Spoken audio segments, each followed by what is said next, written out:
Good morning, good afternoon, and good evening mga tol.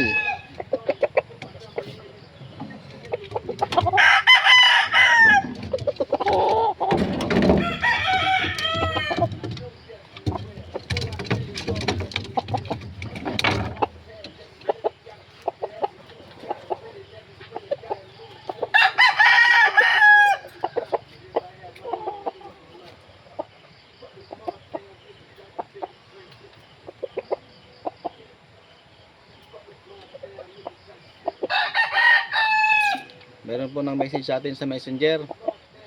Tinatanong kung paano daw palabas ng heni.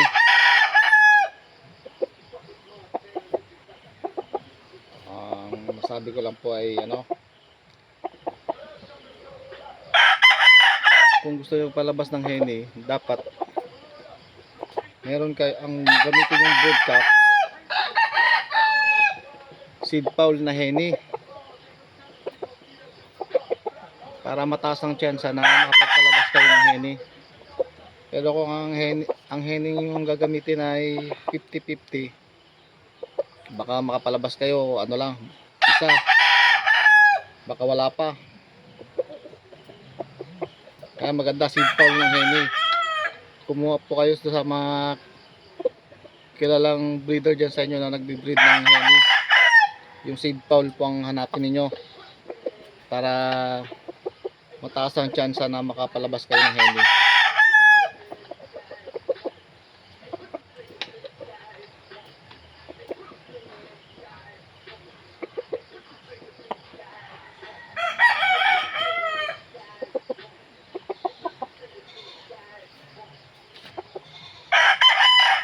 So yun, thank you mga tol.